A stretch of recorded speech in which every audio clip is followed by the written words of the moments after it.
Torrent ફાર્માસ્યુટિકલના research ડિપાર્ટમેન્ટના vice president તરીકે કાર્યરત હતા. તેઓ માઇક્રોબાયોલોજીમાં પીએચડી થયેલ છે. તેમજ IIM બેંગ્લોર અને લંડન બિઝનેસ સ્કૂલમાં મેનેજમેન્ટ ટ્રેનિંગ હેડ તરીકે તેમણે સેવાઓ આપેલી છે. ભારતીય વિચાર મંચના ગુજરાત પ્રાંતના જનરલ સેક્રેટરી તરીકે પણ રહી ચૂક્યા છે. હાલમાં તેઓ ભારતીય વિચાર મંચના સમર્પિત કાર્યકર્તા છે. હવે પછીનો કાર્યક્રમ આગળ ચલાવવા માટે વિજયભાઈ ચથાઈવાલાને હું આમંત્રિત કરું છું.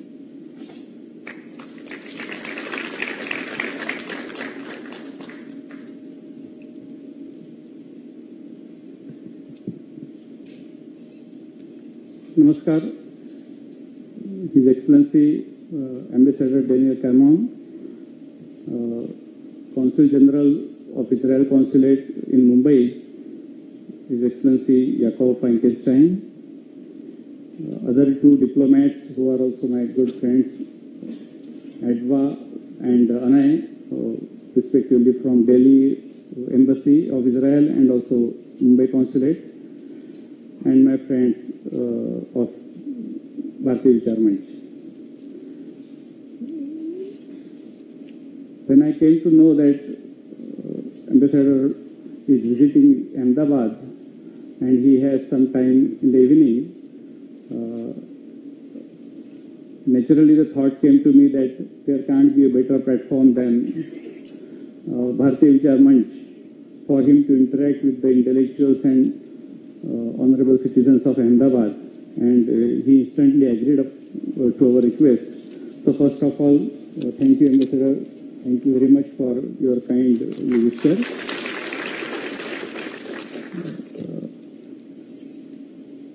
I am here to give brief introduction of Ambassador. As you all know that in last 4 years since Prime Minister Modi came to power, started the diplomatic relations between India and Israel. The first visit of Israel state of government, Israel Prime Minister to India took place during Atal Bihari Vajpayee's regime when Mr. Ariel Sharon visited Delhi. After that, 10 years there was a hiatus between the relationship, and then Prime Minister Modi ji visited Israel last year, which was followed up by Israel Prime Minister Benjamin Netanyahu visiting India and also Ahmedabad. But this is not only the optics of the visits, but also the dimensions of India-Israel relations, which has gone much beyond what used to happen. I call it as a below the radar relationship, mostly in the areas of security and defense. And now it has gone into multidimensional relations. Like you will hear a lot about it today from His Excellency Ambassador. One of the architects of building such a multidimensional relationship is in front of us. And that is the importance of this talk. When he is coming close to his tenure in India, after successful stint, where he has approached and developed a very good rapport with not only with the ruling establishment, but across the party line, across the intelligence line, and also along where he has leaders, chief minister, approached and developed a very good rapport with not only with the government coordinator relations, ruling establishment, but across the party line, across the intelligence line, and also where he has leaders, chief minister, approached and developed a very good rapport with not only with the government coordinator, ruling establishment, but diplomatic assignments, and also brief bio legislation card. To make a few of them, he was a member of Israel delegation to the Camp David peace talk in 1978. He was also Council and Administrative Officer of Israel, Argentina, Buenos Aires office, and also Deputy Chief of Mission there. He also served as a ambassador and Deputy Permanent Representatives of Israel Mission in the United Nations, and also he was appointed as a senior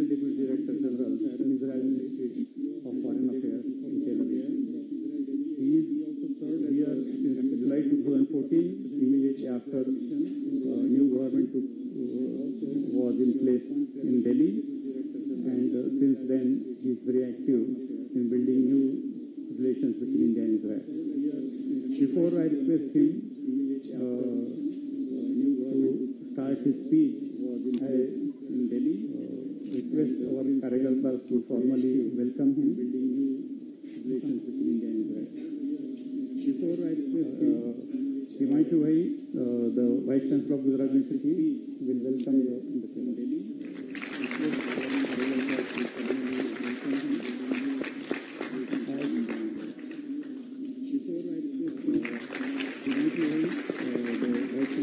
Request Himanshu Bhai to welcome the Consul General of Israel Consulate in Mumbai, Mr. Sunil Khan.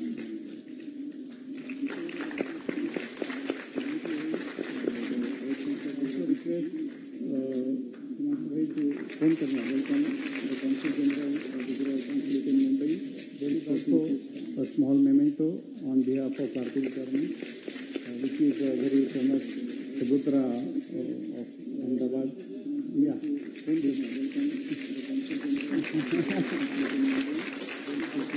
A small memento on behalf of Bharatiya Government, which is a very famous Sabutra of Ahmedabad. So, as the normal pattern of Bharatiya Government program, there will be a talk by His Excellency Ambassador, our chief guest, which will be followed by the question-answer session. So it is going to be an interactive session, and I am sure we all will get engaged at the end of the program. Thank you very much. I request talk by His Excellency Ambassador, which will talk. Thank you. It will be followed by the question-answer session. So it is going to be an interactive session, and I am sure we all will get engaged at the end of the program. Thank you very much. I request talk by His Excellency Ambassador, which will talk. Thank you. It will be followed by the question-answer session. Thank you very much, Vijay. You're always, as always, so generous. Such a wonderful friend, doing so much for India. And I remember vividly also the preparations for the visit of Prime Minister Modi to Israel, and specifically the unprecedented diaspora event that took place in Tel Aviv. Mr. Vice Chancellor, thank you for your hospitality. My friends, members of the Diocese, Mr. Consul General, dear friends of India, friends of Israel, I'm very honored to be here today and speak with you. I really would like to do and to have it as interactive as possible.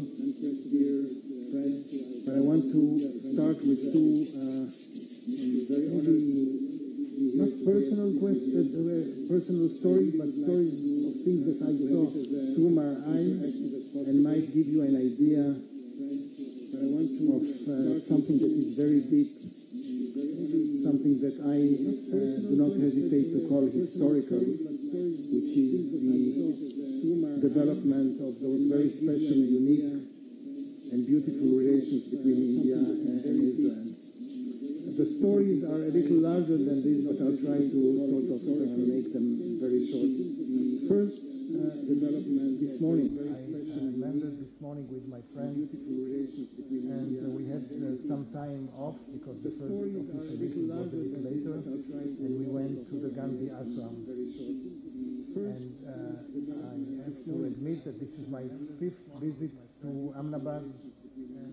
I was here a few times, but it was always part of something else. Part of Prime Minister's visit, part of twice for Vibrant Gujarat that I came, and once to Ahmedabad inaugurating a Center of Excellence in Agriculture, not far away from here. But this was never a visit dedicated to Gujarat for Vibrant Gujarat that I came, and the channels. And this morning I went with my friends with the bus towards the Gandhi Ashram, and I said, I've been here. I know this place. True, last time that I saw this place, there were hundreds of thousands of people cheering from Prime Minister Netanyahu, and this is something that he will not forget and we will not forget. But the place looked so familiar, I said, I feel at home. I really felt at home. So I must say, in the name of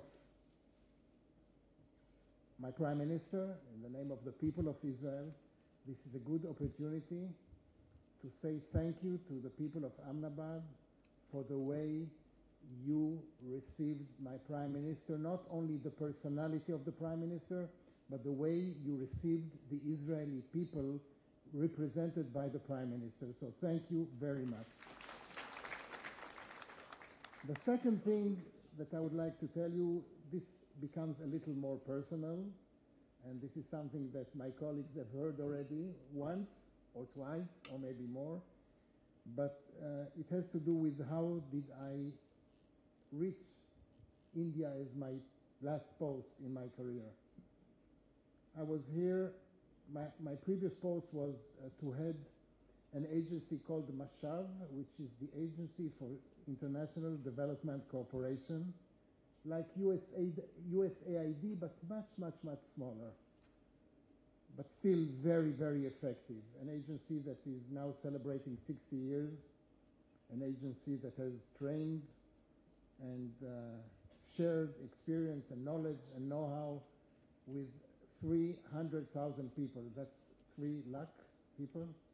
That's a lot for Israel, a lot for Israel.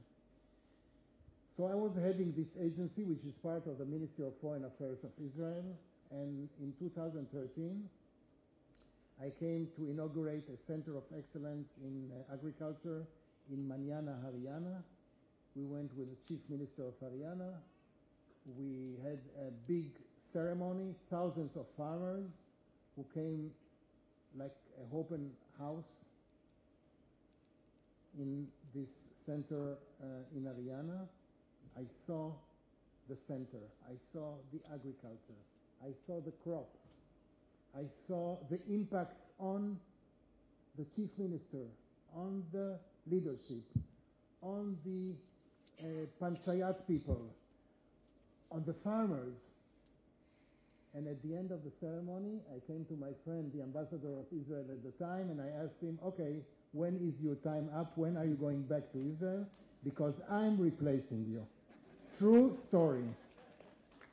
And the true story comes from the fact, that we as diplomats, there are traditional way of doing diplomacy. And they still exist and they will continue to exist. Diplomacy has its rules of negotiations, rules of how to talk with whom, what to say. But we are exercising in general, and in India especially, and a few other countries, but India is a very good model of a new kind of diplomacy. A diplomacy in which we do not say what we feel and how Israel looks at things only. We of course share with our friends, with our audiences, this evening also, how Israel feels towards all sorts of developments in the world, but we come to present what Israel has to present to India. We await the other side to tell us what India expects of Israel. We form a joint table, and this table is our terrain. This is our theater. And the theater is not because we play, the theater is because we want to do things together. We want to see where are our strengths, where are India's strengths, where is the joint interest, and how do we do things together. And Israel, and I want to share the Israeli perspective. Israel, that was born in 1948, pretty same time as India,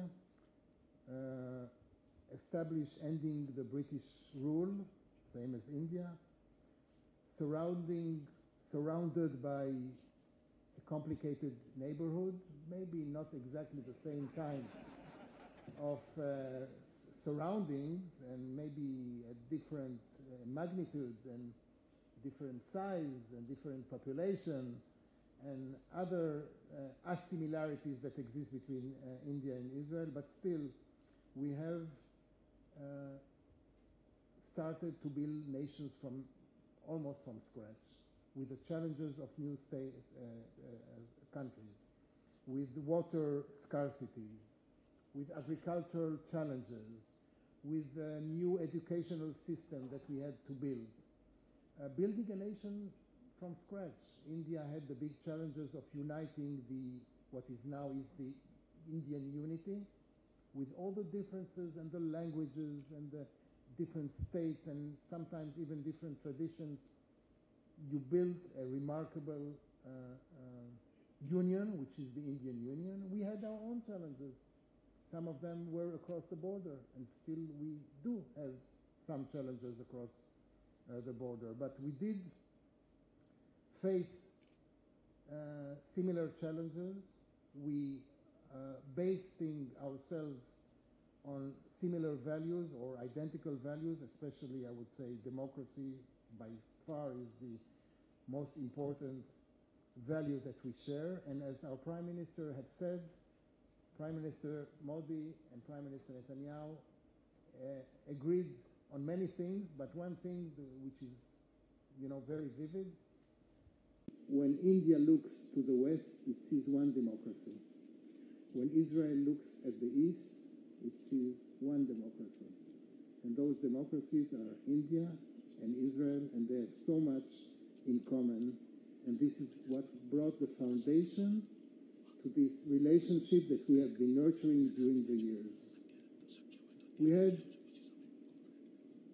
more quiet times, to be an understatement, to state an understatement.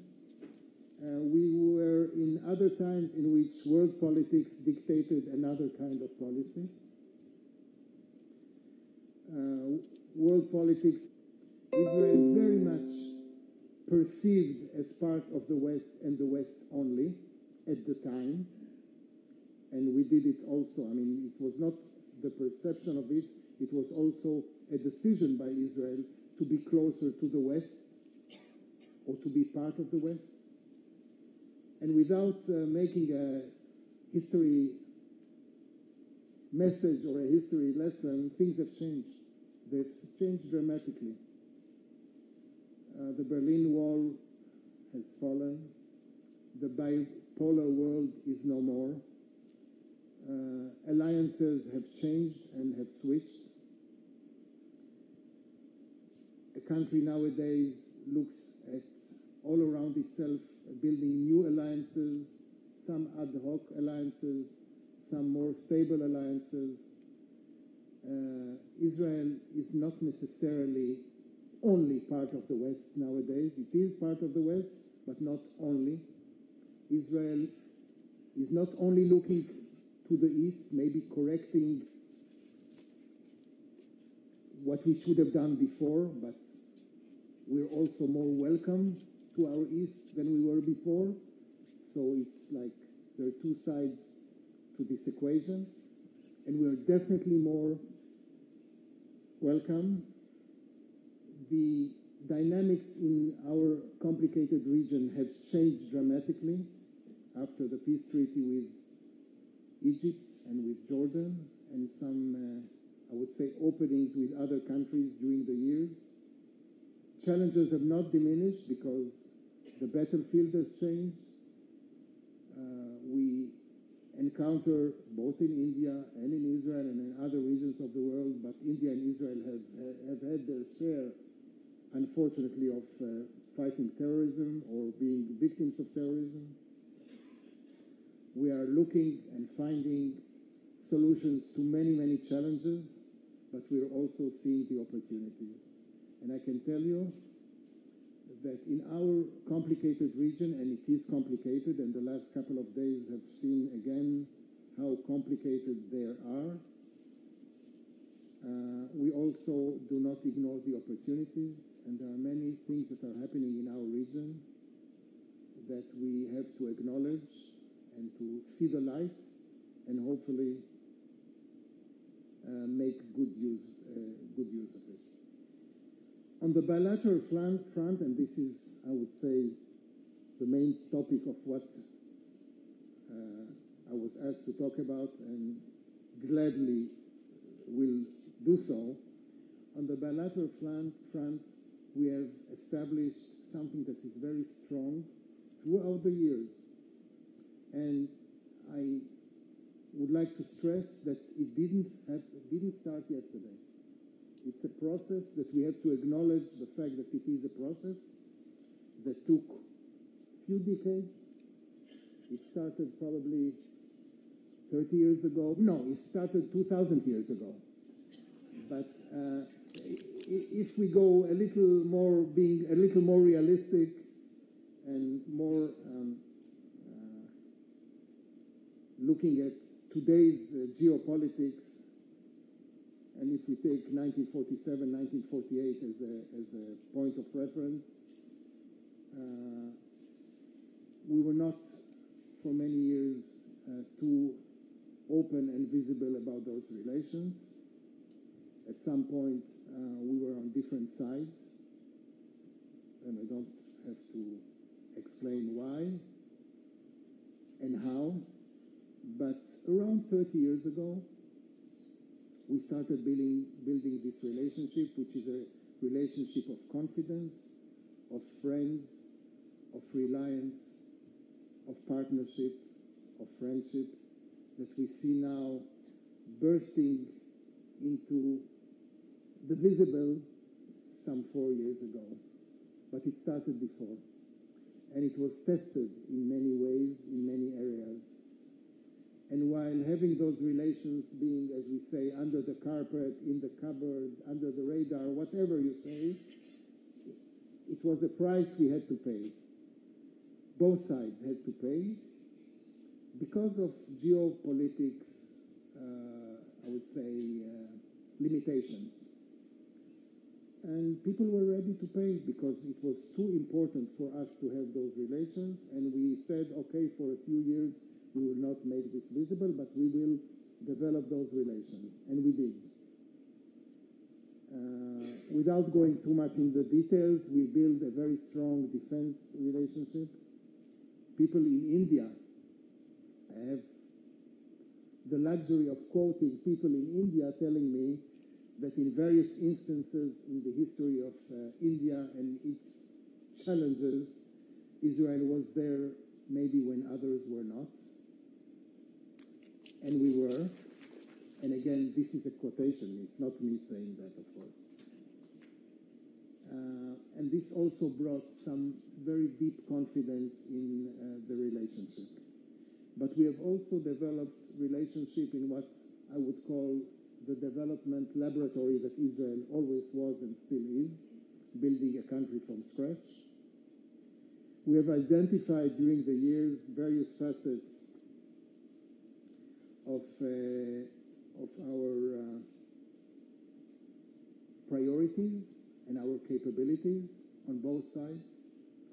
We have developed a relationship in which there is no one who teaches and one who learns, but there are two sides who share experience, and this is very important. And when we speak with an Indian partner and when the Indian partner speaks with us, when I hear the word help, I stop the conversation. I say, no, there is no help involved. We are cooperating. And even if, thank you, and even if we bring to the table, let's say, a technology, and the Indian side brings to the table hundreds of years of growing mangoes, as an example, then India puts into this equation something which is very deep and very important. We cannot come and say, okay, hello, we are the technologists of growing mango, and this is how you'll grow mango from now on. Not at all. We come, we study, we hear the, I would say, the sometimes uncomfortable way of looking at what it means to cut a tree from the perspective of an Indian farmer. So we have to take into consideration what he says. And at the end of the day, we build something that I always call, we cut, we adapt, and we paste the Israeli experience in agriculture, for example, into the Indian scene. And the same we have been doing in other areas where we cooperate. agriculture is number one by far, and I'm very glad to tell you that Israel and India have in India, as we now speak, 22 centers of excellence in the field of agriculture, vegetable, mango, flowers, beekeeping, and we're even building a dairy farm in Haryana, which will be a first dairy farm intergovernmental, which I hope will flourish into new heights. But 22 centers is something that the previous head of this agency that I told you about, myself, I didn't believe we would get to that number. And we are now 22, going on probably 35, 36. We are now in 7 or 8 states. Gujarat is one of the leading states. We have 3 centers in Gujarat. And when Gujarat's government is telling us that it wants to build 4 more centers based on the Israeli experience, but not asking for Israeli government cooperation, I say, chapeau. Very well. Go ahead. We hope Israeli companies will do that, but the Israeli government will be free to go to other states of India and initiate. And I'll tell you one state where we did inaugurate a center of excellence is Mizoram. And people are asking us, what happened? What did you, I mean, and I said, we want to be in every state of India, not only because our prime minister has asked us to do so, but we feel that this is the way to do things. So agriculture is one area. Water is definitely another area. We have developed water technology from the first top of really efficiency and using water, conserving water, recycling water, desalinating water, irrigating with water, and more. And when India and Israel have declared during the visit of the prime ministers about a strategic alliance, strategic partnership in the field of water and agriculture, we mean that. We mean to do that. And we are now engaged with the federal government and with the governments of states, UP, by the way, leading the way as we now speak, but it will happen in other states also. We are very serious in engaging in strategic partnership in the field of water. Other areas of, I would say, effort and concern would be academia, strengthening the relationship between universities, innovation. Israel is a startup nation where you would find more startups per capita than any other countries by far. But also, I think that without comparing with per capita figures, we might be one of the first 5 in the number of startups in the country. We have developed an ecosystem of entrepreneurship and startup developing, a very special ecosystem that we are more than ready to share with our friends, and we share with our friends. We are continuing to identify the common ground and bring the people to do that. And we feel as governments, and I do feel that the first stage in such a relationship would be to have the confidence built around the governmental channel, as we have done in agriculture, as we have done in defense. Defense is easier because the customer in defense is the government, so it's easier. But still, we did build this confidence in a very strong way, and I'm very confident and very optimistic that this will only continue, because let me tell you something intangible. There is something very, very special that is happening between our people. It is based, of course, on a lot of confidence. It is based on a lot of success stories. It is based on many projects or many places where both sides met and continue to meet.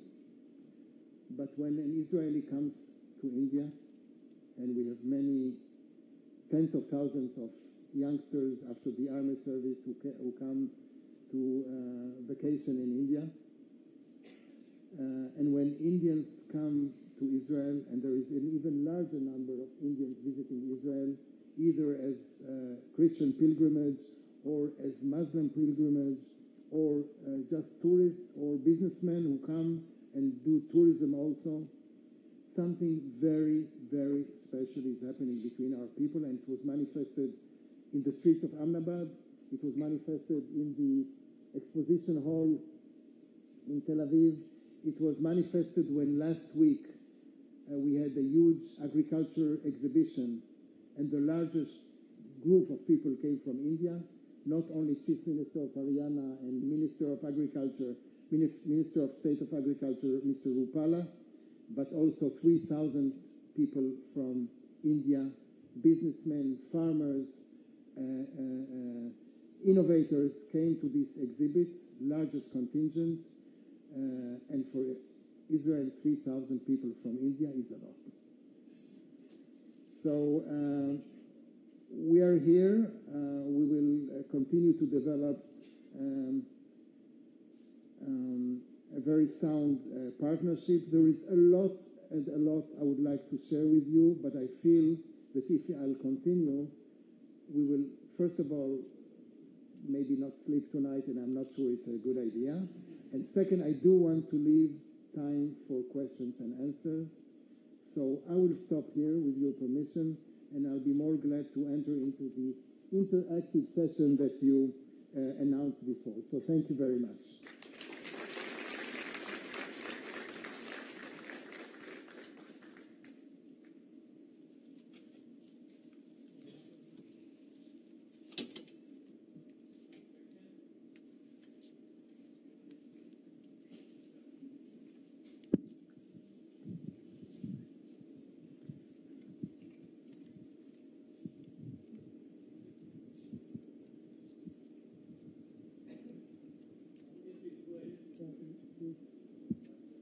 Busy in something else.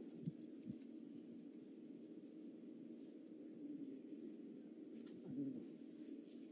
I'm ready. Sorry. Yeah, I thought you were busy in something else. No. I was just drinking my water. No, I'm okay. Good evening. I'm just wondering, when can we have a visa-free regime between India and Israel? Thank you. Prime Minister Modi, before going to Israel, last May probably, or June, said to an audience of diamond people in Surat, I'm going to Israel in July. I'm going to represent you.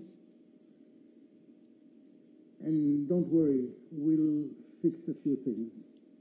He didn't say visas, but I can tell you that the issue of visas was raised during the conversation, and it's a two-way street. India,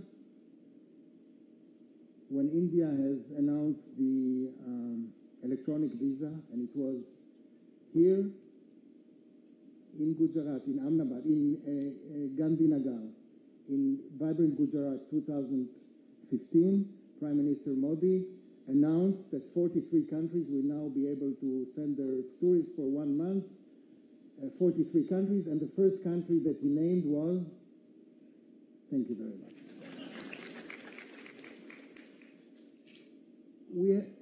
Sorry?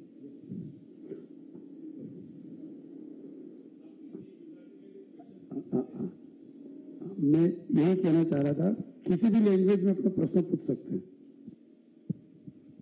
Good evening, Your Highness Daniel Carmen, Ambassador of Israel to India. My name is Kirit Permal. First of all, I want to congratulate you for having the United States Embassy in Jerusalem. Thank you very much. You're welcome, sir. King David followed by Solomon, and then Prime Minister Benjamin Netanyahu. And it's a coincidence or incidence, I don't know. The first ambassador from the United States, his name is also David. So King David and David ambassador. So I also wish that Jerusalem was and is and will remain the capital for Jewish people and Israel. My question is, as you said, that Israel had started from crash, and when I see from Google, I never visited Israel, but I see from Google, it is well planned, well housing. That means the strength of Israel also lies in urban planning and rural planning as well. And India has lots of issues of planning housing. So if any bilateral treaty could be signed to develop any model city by Israel in India, that would be a great help to India. Or maybe not help, but the cooperation to India. Yes, Thank you very much.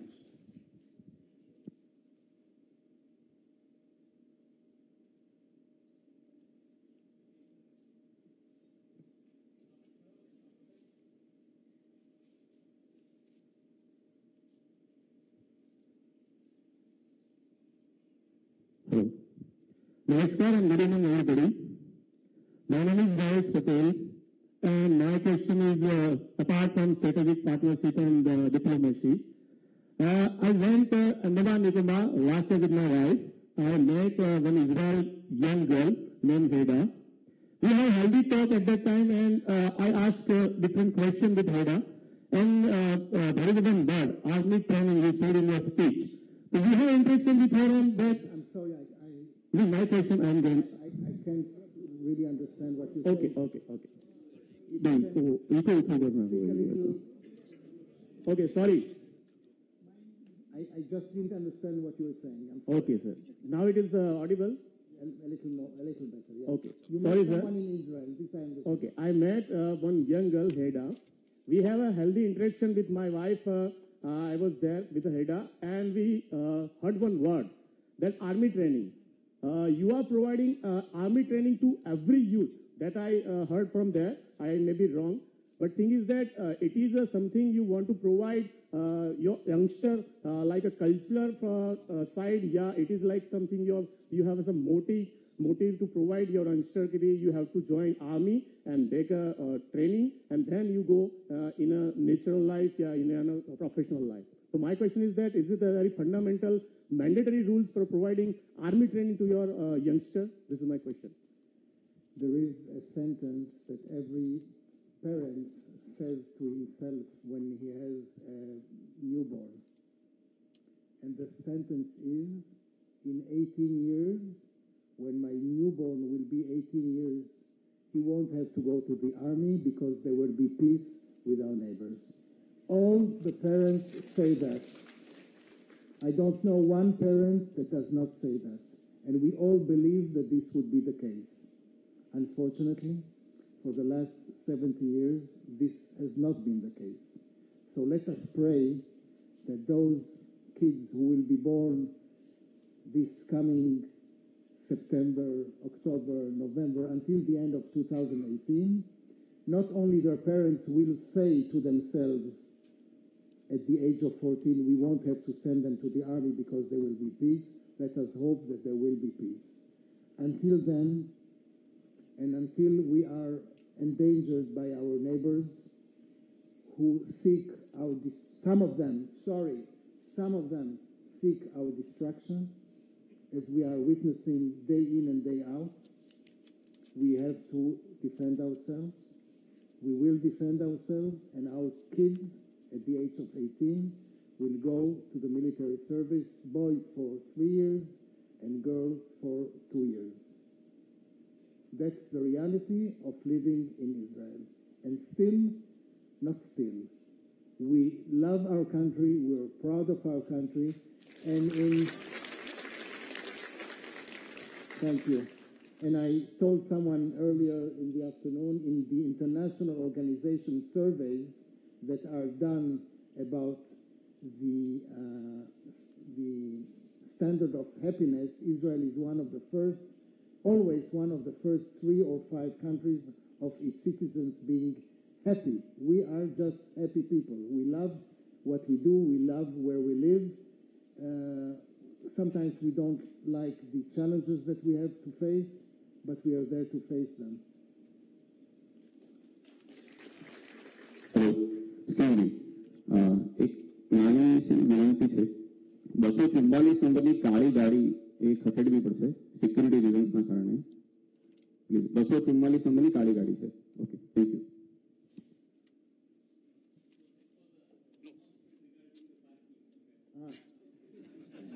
So I don't have to answer that. Good evening and namaskar. My name is Kapil, and I have a question. Since the beginning, Israel is fighting an existential fight with its immediate neighbors, and as it has been demonstrated pretty frequently, that it is very much capable of dealing with those challenges. But with the advent of nuclear proliferation, missile technology proliferation, Israel probably cannot ignore their distant enemies as well. So my question is that, do you foresee a scenario in which Israel co-executes a military operation against a distant enemy with the help of a like-minded country in the vicinity of Indian subcontinent? Thank you.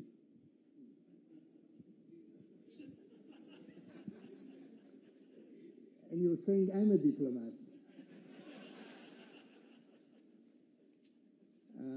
Israel has a very complicated neighborhood. You mention it, and we feel it day by day. Israel is confronted with a new battleground, a battleground where traditional ways of fighting and of addressing these hostilities is different. Nowadays, you don't have armies against armies anymore. You do, but there is a new enemy. The enemy is terrorism. By the way, I don't have to tell Indians what terrorism is. You are victims of terrorism not less than we are. We have developed all sorts of methods and capabilities to confront this terrorism, and in parentheses, I will tell you that part of the relationship between India and Israel is also in the field of anti-terrorism. We cooperate a lot in this, learning from each other's experience. But our enemy is very well defined, and the enemy is the one who defines itself as our enemy. And our enemies are around Israel. And nowadays, I didn't want to go too much into it, but probably I have to. And it's important for me to share with you. Israel has three big problems: Iran, Iran, and Iran. A country which promotes terrorism, international terrorism, a country that promotes destabilization of our region, a country that actually has its feet in Lebanon and very deeply in Lebanon, in Syria, in Yemen, in Iraq, in Libya, with a way of looking at things which does not correspond to how democratic countries look at the world, or how countries which believe in boundaries manage themselves. So it is promoting terrorism, destabilizing countries, contrary to a treaty that it signed itself, which is the Non-Proliferation Treaty. It is developing, it was developing, and lying to the world, developing military capabilities. We all heard of the Iran deal, which is a bad deal. And while signing to the deal, Iran did not come in good faith to the deal, despite the fact it had to. It was supposed to adhere, to bring to the attention of the international community all what it did before, and it lied. Iran, that is denying the Holocaust that the Jewish people has suffered and preparing itself for the next one. Iran, that is stationed all over Syria and Lebanon and is supporting Lebanon and Syria and terrorist organizations, both Hamas in Gaza, Hezbollah in Lebanon, and this is our enemy. And we are very much into protecting our citizens and our territory. And I would say that that's a big enough chore for a country like Israel.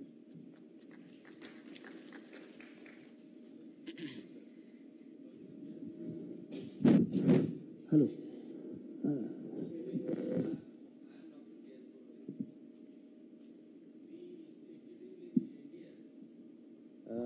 Feel every Israeli as our friend. It is not possible for a country like Israel, the size that you have, to take on the enemies, the magnitude of the challenges that you have.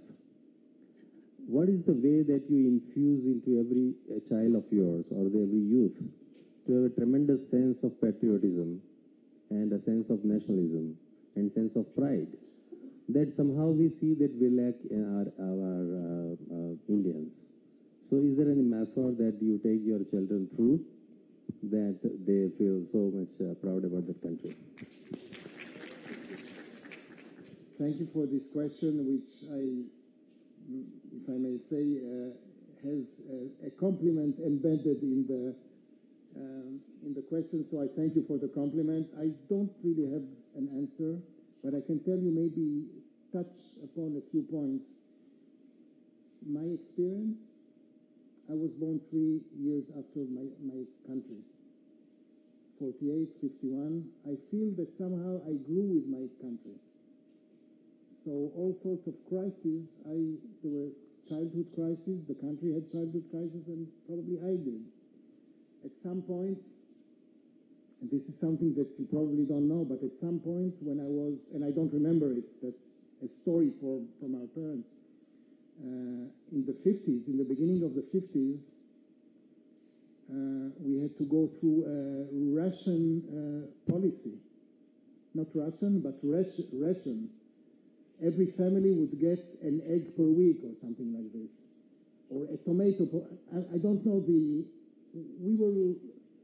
economic situation in Israel was that bad in the beginning of the 50s that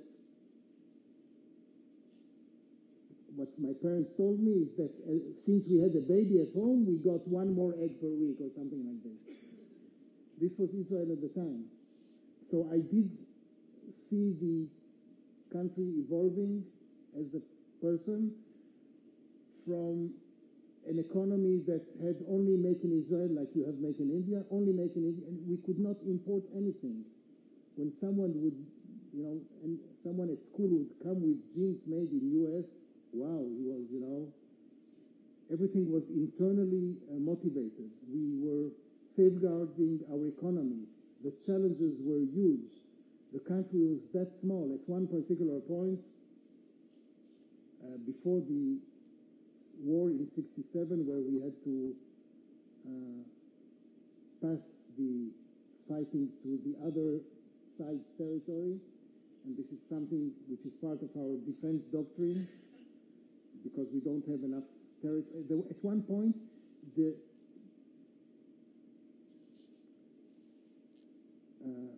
longest, still is today, the longest point between 2 points in Israel is 400 kilometers. That's it.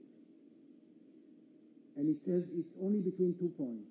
The smaller distance before 1967 between 2 points in Israel was 12 kilometers. Can you believe that?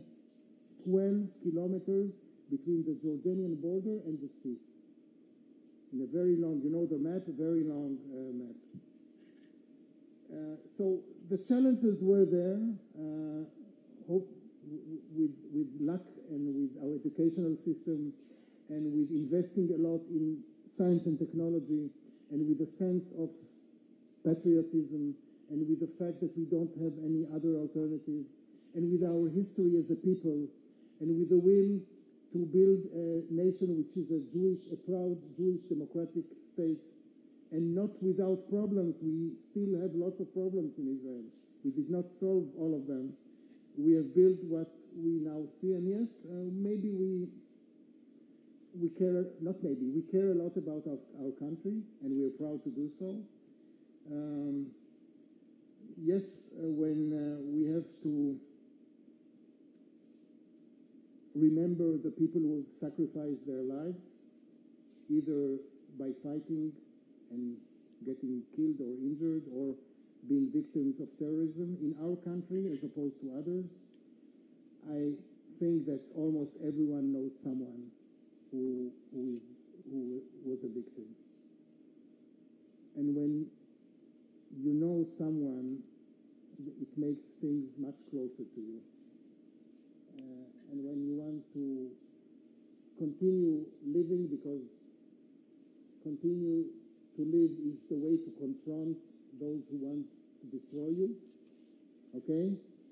And you know those people, then you are much more identifying with the goals, I would say, of the country, of the people. And maybe this is partly the answer to your question. But it is even wider, I think. Maybe a seminar should be done on that one. Sir, since you are here in India since 4 years and would be knowing our agriculture situation all over India, so when can we expect some tangible results in agriculture revolution resulting from this India-Israel partnership? It would be a mistake to say that we are changing the face of agriculture in India. Let's be frank. But it is also fair to say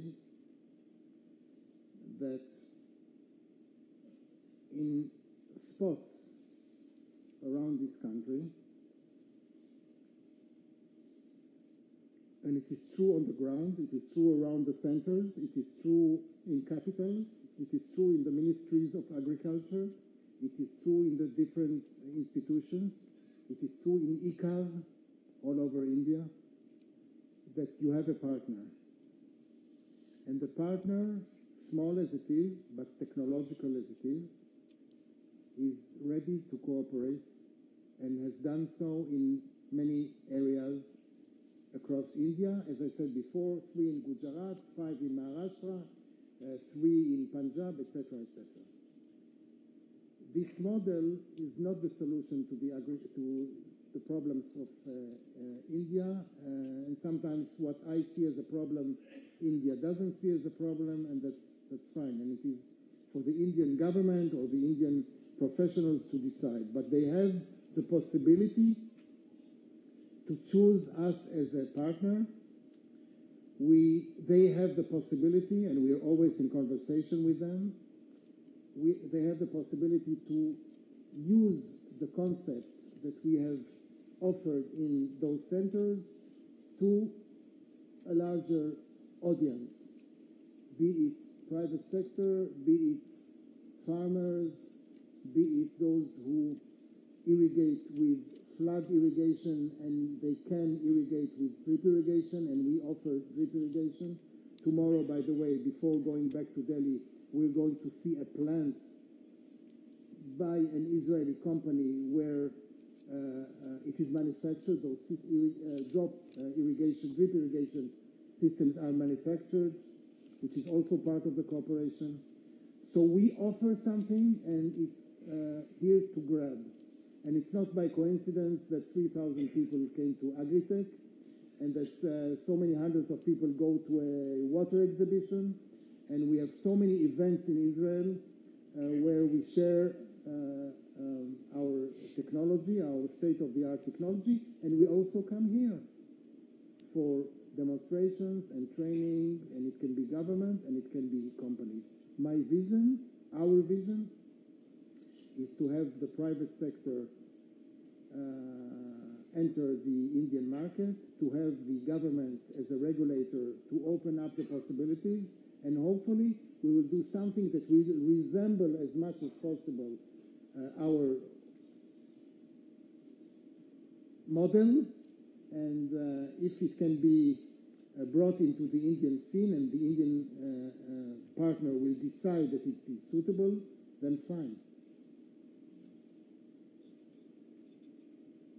Jagdish, the people of Israel have been complimented from so many things, especially wonders in science and technology.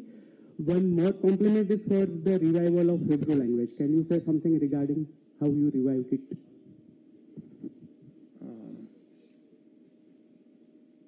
The understanding that when,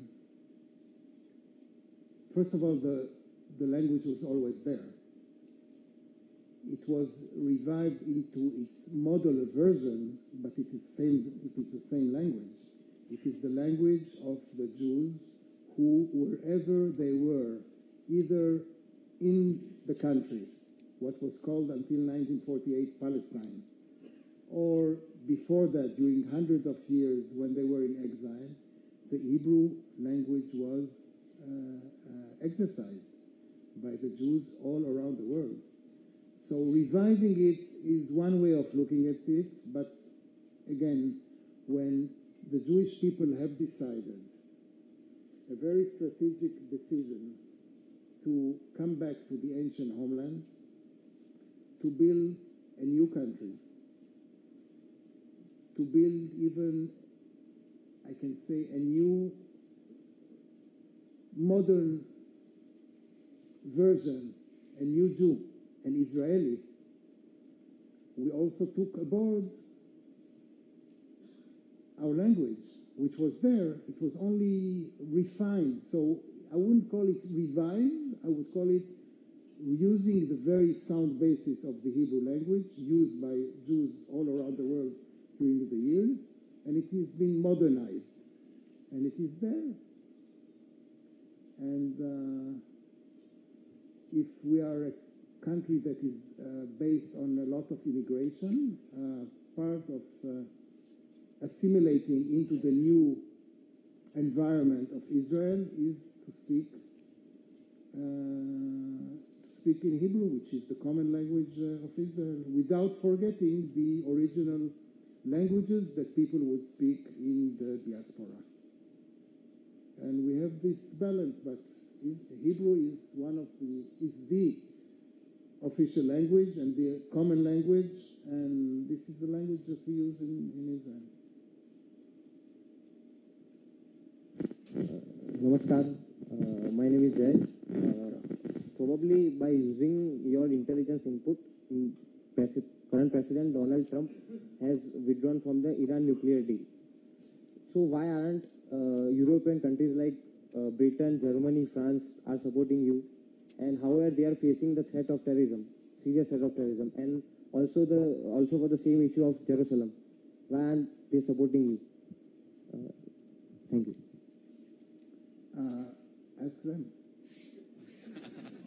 You should ask them. But more seriously,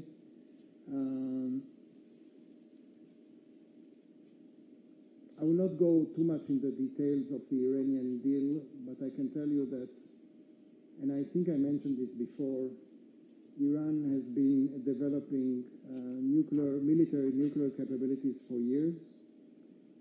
For years, it has been fooling the international community. As a signatory to the NPT, the Non-Proliferation Treaty, it has breached its own obligations, and the international community has set a series of sanctions, and during a few years, those sanctions were exerted. After a while, for political reasons, and we also felt that diplomacy should be the way to solve this, The solution that was brought by the international community in very harsh negotiations was the Iranian deal. The deal that was supported by the members of the permanent members of the Security Council plus Germany, and it was decided upon in terms that were very problematic. We felt very problematic. What you mentioned, the intelligence, is a revelation of the last couple of weeks by our Prime Minister, who showed to the world things that were seized by our intelligence in Tehran. But the crux, and it shows, by the way, that Iran did not come in good faith to the negotiations, that Iran lied about its development of military nuclear capability. It also showed that we have to be very cautious, the world has to be very cautious in dealing with Iran. And this is not something that reveals something new, but it also, it concretized what we have been saying for many years, and it also showed how the deal is not a deal we can rely on because of 2 or 3 parameters that I won't go into. It's a bit too complicated, but did prove why the deal is a bad deal. Part of the acceptance of this deal came for reasons that are beyond the data itself. I don't think that we disagree with our friends in Britain or in France, let alone the US, of course, about the data, about the figures, about the intention. But the interpretation was a different interpretation, and this is why they went for this deal. President Trump decided that this is a bad deal, and he's stepping out of the deal for very good reasons, something that we felt should have been done to start with.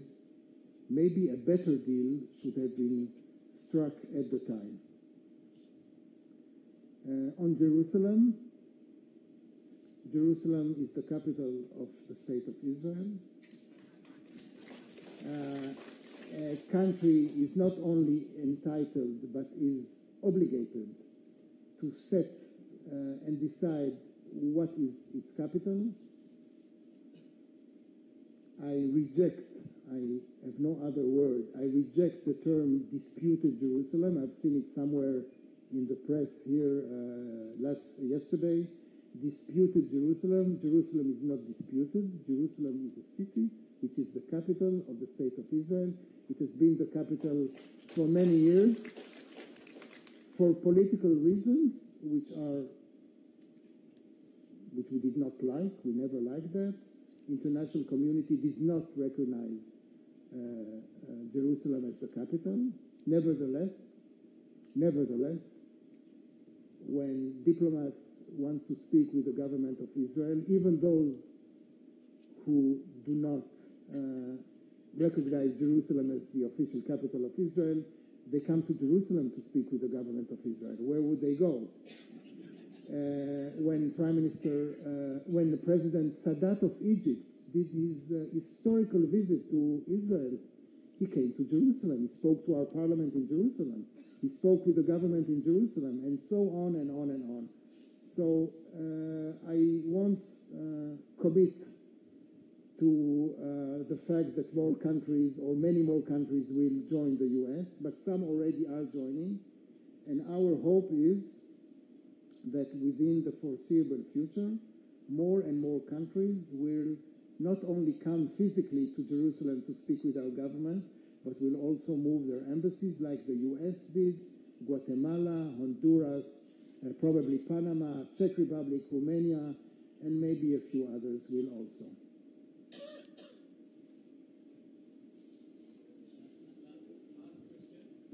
Okay. Good evening, sir. I am Ravi. My question is the transfer is embassy. US transfer is embassy to Jerusalem. So,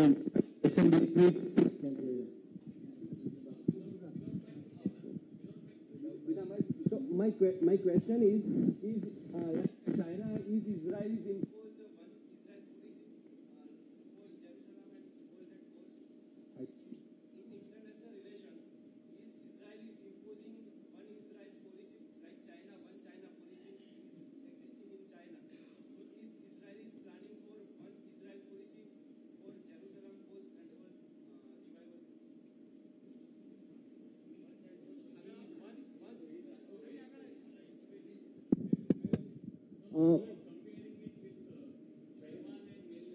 Yeah. I don't see any comparison. No comparison whatsoever. China, I mean, I don't want to comment on the policy of China, but we all know what one China policy is. Israel maintains diplomatic relations with, believe it or not, with 160 countries, more or less, and still counting, because we also have diplomatic relations with our neighbors, some of our neighbors, and even if we don't like the fact that some embassies or many embassies are not working from Jerusalem, it does not mean that we don't have wonderful relations with those countries. Do we like it? Not very much. Does it influence our bilateral relations? Not at all. It is something that we have to change, or that the other countries have to change. I cannot foresee, for example, someone for political reasons who would put its embassy in, I don't know, Manchester instead of London, or Antwerp instead of Brussels. But we have a complicated situation. We have lived with it for a few years. We don't like it. It will change. I hope it will change.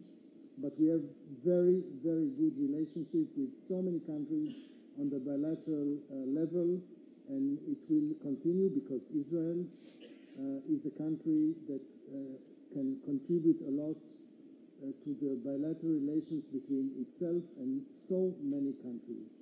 And this, coupled with the way the world is managed nowadays, the international politics as it is now, Israel is a proud, effective and proactive member of the international community, and it will continue to be so. Thank you very much.